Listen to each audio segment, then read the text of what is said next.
Thank you, Mike. Thanks for your leadership with all of our other colleagues that have been representing the president so well in this impeachment, this political vendetta that it clearly has been from the beginning. I'm glad it's going to finally end today, and it's going to end in acquittal. It'll be only the second time in our country's history where a majority of senators voted for acquittal because they recognize there was no crime. Every other impeachment started with a crime and then went through to see if it was removable. In this case, there was never a crime. There was the hope by Speaker Pelosi and all of the radical socialist Democrats who started this to try to find something, and they never did, and yet they still put the country through this, and it's a shame that they did it. There were so many really important issues that we could have come together on, things that the president talked about last night, like lowering prescription drug prices, where we came together, Republicans and Democrats, to pass a package of bills out of committee to lower drug prices, and it came out unanimously. The president would have signed that package, but the speaker won't bring those kind of bipartisan bills to the floor because she has been so fixated with her own power, with impeaching the president because she disagrees with the results of the 2016 election, and she's scared to death that this president will win again.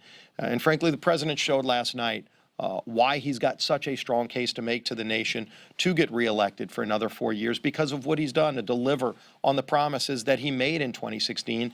And now it's working for families across this country. The theme was the great American comeback. And the president gave this optimistic view of what's happening in the country, not for people in Washington and for their power, but how he's empowered people across this country. How he has fought for those forgotten men and women in this country who were left behind by Washington for so long. He's delivering for families who want a chance at the American dream, and that chance at the American dream has never been stronger for people all across this nation in every sector, whether it's the lowest unemployment for African Americans, for Hispanics, women-owned businesses are up. And what did the Democrats do? Do they applaud other people's success? No, they sit down. I thought it was so telling that when we're applauding the success of hardworking families across the country, they're sitting down if it doesn't mean government's not the reason that you're being successful. You're successful because you've actually gone and reached out for your own piece of the American dream. They don't applaud that. I thought it was disgraceful what Speaker Pelosi did last night to rip up the speech. It wasn't just President Trump's speech. It was the names of those military servicemen and women, people who have given their life for our country. She ripped their names up.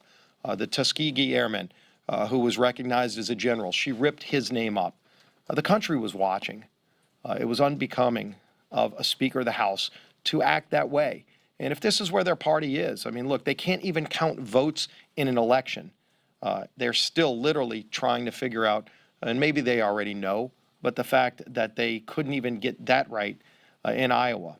Look, their first bill, H.R. 1, tells you a lot about what their priorities are. When we were in the majority and Donald Trump was president, our first bill, our H.R. 1, number one priority, was the Tax Cuts and Jobs Act, a bill that's still working for families all across the country, the bill that created the greatest economy that President Trump touted.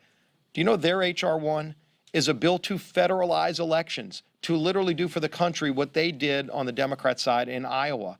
A party that's so incompetent they can't even create an app to count less than 200,000 votes. And so I think when you look at this contrast, the president had a great story to tell last night about America, not about power in Washington, but about how giving people their own ability to have the American dream is working for families across this country. And Speaker Pelosi showed why they are unfit to be in charge. It's why we're going to get the majority back with another 4 years of Donald Trump as our president. And leading our charge is our leader here in the House on the Republican side, Kevin McCarthy.